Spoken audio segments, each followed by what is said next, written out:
তাহলে আপনার পরিচয়, আপনি হচ্ছে আপনার পরিচয় বিএনপির হচ্ছে মহিলা দলের কি সেক্রেটারি, আপনার সভাপতি সাগরিকা, দুইজনই একই কোয়ালিটির লোক, ওই ব্যবসা করে। এখন উঠাচ্ছেন ভাগিনা। পাটুরিয়া মানিকগঞ্জ ঢাকা রুটে চলাচল করা 1000 গাড়ি থেকে গড়ে 500 টাকা চাঁদা নেওয়া হচ্ছে। চাঁদার পরিমাণ প্রতিদিন 5 লাখ টাকা, যা মাসে দাঁড়ায় 1.5 কোটিতে। দিনের পর দিন এসব চলেও জানা নেই। তাহলে আমরা কি করতে পারি? আমরা যদি এই 2000 টাকা থেকে 4 ভাগের 1 ভাগ টাকা নেতা কর্মীর জন্য রাখি 500 টাকা, জি ভাই, তাহলে আপনারা তাহলে ওই 10 জনে তখন কি 50 টাকা করে কম পাবেন? 200 টাকা 150 করে নিবেন করে, ওই 150 করে যে ঘরে নিয়ে যাবেন আর 50 টাকা করে যে দিয়ে দিলেন, তাতে কিন্তু আপনার টাকা আপনি যেভাবে ইনকাম করেন সেই টাকা কিন্তু আপনার হালাল করে নিতে হবে। আর যদি হালাল পথে রোজগার করেন তাহলে ওই টাকাকে আর হালাল করা লাগবে না। তেমনটাই বলছিল এই নেতা সাহেব। সুপ্রিয় দর্শক শ্রোতা, আসসালামু আলাইকুম। দেশে এবং প্রবাসে, দূরে এবং কাছে, যে যেখান থেকে আজকের এই ভিডিওগুলো দেখার জন্য প্লে করেছেন, সবাইকে আন্তরিক শুভেচ্ছা, অভিনন্দন। দর্শক শ্রোতা, শুরু থেকে কয়েকটি ভিডিও ক্লিপের অংশ দেখেছেন। বিশেষ করে আমাদের বাংলাদেশে যে চাঁদাবাজিগুলো হচ্ছে, দিনে দুপুরে ডাকাতি, প্রকাশ্যে কেউ টাকা দিতে চাচ্ছে না, কাউকে জোর করে নিচ্ছে, কেউ আপোষে দিচ্ছে ভয়ে, কেউ বাধ্যতা হয়ে দিচ্ছে, এবং সাবেক দিনগুলিতে যারা 200 টাকা চাঁদা তুলতো তারা এখন তাদের পরিবর্তে 500 টাকা চাঁদা তুলতেছে। এমনটাই উঠে এসেছে বিভিন্ন গণমাধ্যম থেকে। তো কিছু কিছু ভিডিও আপনাদেরকে বিভিন্ন গণমাধ্যমের ভিডিওগুলো দেখাবো, একে একে সম্পূর্ণ ভিডিওগুলো দেখাবো, আর কিছু কথা আপনাদের সাথে শেয়ার করব। সর্বপ্রথম শুরু থেকে যে ভিডিও ক্লিপের অংশ দেখেছেন, এই ভিডিও নিয়ে কিঞ্চিত পরিমাণে কয়েকটি কথা আপনাদের সাথে একটু শেয়ার করব। মনোযোগ দিয়ে ধৈর্য সহকারে কন্টিনিউ করবেন, কারণ এই আমাদের বাংলাদেশে এই কোনো এক জেলার নেতা হবে হয়তো, যাই হোক, আমি বেশি আপনার ভিডিও দেখলে বুঝতে পারবেন। উনি বলতেছে যে টাকা যে টাকাই হোক সবাইকে ভাগ দিয়ে খেতে হবে, এবং সবাইকে ভাগ বাট্টা করে দিলে ওই টাকাটা হালাল হয়, ওই টাকাটা কখনো হারাম হয় না। আর সবাই মনের আবেগে খুশিতে কাজ করে, সে যে টাকাই বসে, সে চাঁদাবাজির টাকা হোক, সে লুট করার টাকা হোক, সে জোর করার টাকা হোক, সে দখলদারি করার টাকা হোক, যে কোনো টাকাই হোক, তাকে হালাল করে খেতে হবে এবং দলের নেতাকর্মীদের সাথে একসঙ্গে যৌথ হয়ে ভাগবাট্টা করে খেতে হবে।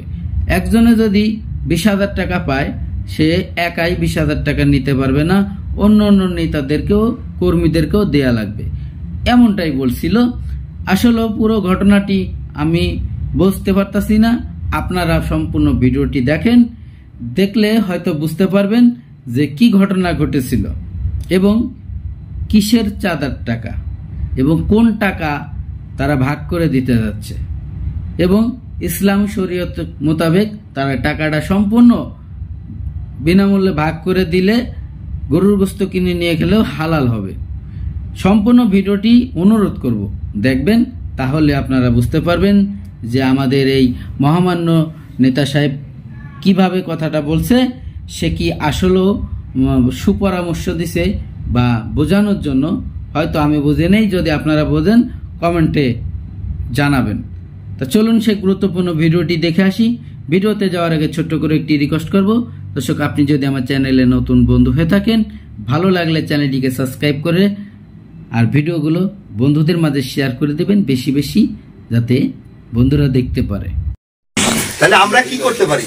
আমরা যদি এই 2000 টাকা থেকে 4 ভাগের 1 ভাগ টাকা নেতা কর্মীর জন্য রাখি 500 টাকা, জি ভাই, তাহলে আপনারা তাহলে ওই 10 জনে তখন কি 50 টাকা করে কম পাবেন? 200 টাকা 150 করে নিবেন করে, ওই 150 করে যে ঘরে নিয়ে যাবেন আর 50 টাকা করে যে দিয়ে দিলেন, তাতে কিন্তু আপনার সবাই যখন ওই পয়সাটা 2 টাকা 5 টাকা একটা চকলেট পাবে, একটা চুইং গাম পাবে, তখন কিন্তু তাদের একটা মনে কিন্তু একটা আনন্দ থাকবে যে শালার ওই 2000 টাকা হয়তো আমার দলের জন্য 500 টাকা শালার দিচ্ছে, তাহলে কিন্তু খুশি হবে নেতা কর্মী, তখন আল্লাহও খুশি হবে। আর এই যে আপনি যে 150 টাকা ঘরে নিয়ে গেলেন, ওইটার কিন্তু শান্তিও থাকবে আলাদা, তখন আর ওইটাকে অভিশাপ দিবে না। আমি কি কথাটা বোঝাতে পারছি আপনাদের? সেটা আমার কথা হাট বাজার, ওএমএস ডিলার হোক, খাদ্য বান্ধবের ডিলার হোক, ওই আপনার মাছ চাষ করাতে হোক, কোনো টেন্ডারের থেকেও যে যেটা করবে, এটা কিন্তু স্পষ্ট মেসেজ আমাদের। কে কি করলো আমি জানি না, আমার দলের নেতা কর্মী যদি কেউ এটা না করে, ওই 90 জনের সাথে কিন্তু আমি ঘোষণা দিয়ে ওই 10 জনের বিরুদ্ধে নামবো। ভোটের কাজ হলো অংশীদারিত্বমূলক, সে অর্থনৈতিক কাজ হোক আর রাজনৈতিক কাজ সব এরকম হবে, অংশীদারিত্বমূলক। আমি কিন্তু তখন ওই 90 জনের কাতারে যায় তখন কিন্তু বিদ্রোহ করবো আপনাদের সাথে। এই জন্য আমি, এবং আপনারা তো সংখ্যায় কিন্তু পারবেন না আমাদের সাথে, কারণ আমরা তো 90 জন, আপনারা তো 10 জন। একটা সেকেন্ড, আমি তো কালুকালে মিটিং এর ভিতরে এমনি কোনো জরুরি কোনো বিষয়। আচ্ছা, আর ওর সাথে কথা বলিস, ও পাংশা আসছে। হ্যাঁ, ওরা মনে হয় যে ওখানে যে আজকে হ্যাঁ কথা বলছে আমরা জানাইছি। ঠিক আছে, বা তোরে কি আবার কোনো ইয়ে কি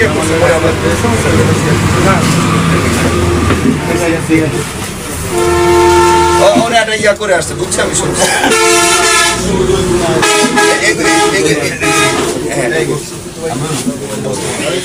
এখন আমার কথা নেতৃবৃন্দের কাছে, যেটা যাদের পয়সা আছে তাদেরও তো, আমাদের লোকজনের খুব পয়সা আছে তা না, এরা হয়তো দেখা গেল গোপনে আওয়ামী লীগের কাছ থেকে আবার দান নিবে। ওই আওয়ামী লীগের লোকজন একটু ভালো মতো খাওয়ার জন্য ওরে কবে যে তুমি লাইসেন্স, আমার অসুবিধা নেই, পয়সা তোমার দেবে, তুমি সামনে খাওয়া অসুবিধা না, এরকম করে নিবে কিছু। আমাদের পয়সা পরিষ্কার, জানি না, এই 17 বছর দেখছি তো সবাই, পয়সা আমারই কারোরই কিছু নাই। ওই হয় কিছু আছে 2-4 জনের, ওই কানুনদের মতো, তারা তো ঘরেতে বাই করবে না, ওটা ওরা টাকা উইকেই খাবে। তাও কিন্তু ওরা ওইটার জাকাতও দিবে না। জাকাত মানে কি, দলের নেতা কর্মীর জন্য দিলে ওইটাই কিন্তু জাকাত হয়, ওরা তো তা দিবে না। আচ্ছা, আবার হলো যে আপনার ওই যে বললাম ওইভাবে হবে। লাইসেন্স যেহেতু সব আওয়ামী লীগের সময় ব্যবসা করা লোকজনের, যারা এখন সামনে আসতে পারতেছে না, তারাই হয়তো বলবে তুতা ভাই আপনি সামনে থাকেন, আপনি তো বড় নেতা, অসুবিধা নেই, আপনার লাইসেন্সও দেবো না, মালও দেবো না, আমার কিছু পাল্টে দিয়ে না দিয়ে লাইসেন্সটা আমার চালু থাকছে, এরকমই তো করবে ম্যাক্সিমাম। সেই জায়গা থেকে খুব সাবধান, যে বিতর্কিত কোনো ব্যবসায়ীর সাথে যেন আমরা না যাই। আর হলো আমাদের নেতা কর্মী, আমার কথা হলো যে ভাই আপনি একটা জিনিস মাথায় রেখেন, এখনো আমাদের ম্যাক্সিমাম নেতা কর্মী আছে যারা মাসে, 2 মাসে, 4 মাসেও একবার তার পরিবার পরিজনের জন্য কিন্তু বাজার করেও ঠিক মতো খাওয়াইতে পারে না ভালো মন্দ কিছু। আপনি যখন 2,000 টাকা তারে দিবেন দলের কোনো অংশের থেকে, ওই বাজারটা করে যখন সে খাবে তার পরিবার পরিজন নিয়ে, ও যে আনন্দিত হবে আর ও যে খুশি হবে, আল্লাহ তখন খুশি হবে। আর আমার নেতা দল যারা টাকা পয়সা বিনিয়োগ করে ব্যবসা করে তারাও কিন্তু শান্তিতে থাকতে পারবে। তাদের ওই মানে তাদের যে খুশিটা হবে, ওই পরিবার, তার 4টা বাচ্চা কাচ্চা আছে, বউ, জামাই বউ 2 জন, বাপ মা 7-8 জন, 2,000 টাকা যখন 2 কেজি গোস্ত কিনে নিয়ে যাবে বা একটু চাল কিনে নিয়ে গেল, একটু মশলা কিনে নিয়ে যায়, রান্না করে খাবে পেট ভরে, তখন দেখবেন ওই শান্তিটা, ওই শান্তি আমাদের সবার উপর আছে। এটা একটু সিরিয়াসলি আপনারা মাথায় রেখে, কারণ আমার কথা হলো যে একটা জিনিসই হলো যে আমাদের তো যে কোনো সময় চলে যেতে হবে দুনিয়ার থেকে, ওই জায়গার জন্য কতটুকু করতে পারবো সেটাই বেশি চিন্তা করতে হবে। আর এই জায়গা যেটা অস্থায়ী কার্যালয়, এটা দুনিয়াতে থাকাটাই তো আসলে আমাদের অস্থায়ী কার্যালয়, সেই জায়গায় যতটুকু না হলেই না সেটুকু নিয়ে আমরা থাকার চেষ্টা করি, খুব বেশি চিন্তা করার দরকার। মূলত এটার জন্যই আমি এই জায়গা ওই বাজারে যাওয়া এই কথাগুলো বলে আসছি, এখানেও এই কথা বলি। আমরা কিন্তু মানে দোষ গুণেই, আমরা ভুলে মানে ভুল ত্রুটির ঊর্ধ্বে কেউ না, আমরা কিন্তু যতটা পারি আমরা চেষ্টা করি না একটু সংশোধন হইতে। এবং আমাদের যত কিন্তু সমস্যাগুলো হচ্ছে দেখবেন আমাদের ভিতরেই আমাদের লোকজনই আমাদের সমস্যাটা বেশি তৈরি করে দেয়। এখনো দেখবেন ইউনিয়নে 10 জন চিন্তা করে যে আমি চেয়ারম্যান হবো, 10 জন চিন্তা করে যে চেয়ারম্যান হবো, তখন একজন চিন্তা করে যে শালার আওয়ামী লীগের লোকজনের যদি শালা একটু শেল্টার টেল্টার দিয়ে রাখতে পারি তাহলে এই ভোটগুলো তো আমি পাবো না। হ্যাঁ, এরকম পাবো না। আরে ভাই আগে আল্লাহ করে দলটা ক্ষমতা আসুক, তারপরে তোমরা চেয়ারম্যান মেম্বার কত পদ আছে। আমি বললাম তো আল্লাহ তাআলা আমাদের যদি বাঁচায় রাখে, আমরা এমপি মন্ত্রী নাই হই, দল তো করি, আল্লাহ সহি সালামতে রাখলে খালি চেয়ারম্যান হইলে মেম্বার হইলেই কিছু পাওয়া যায় আর বাকিরা পাবে না, সেই ধারা তো আমি চেঞ্জ করে দেবো ইনশাআল্লাহ। আপনারা আমাদের নেতার কথা শুনতেছেন না? নেতা কি বলতেছে? এমপি যারা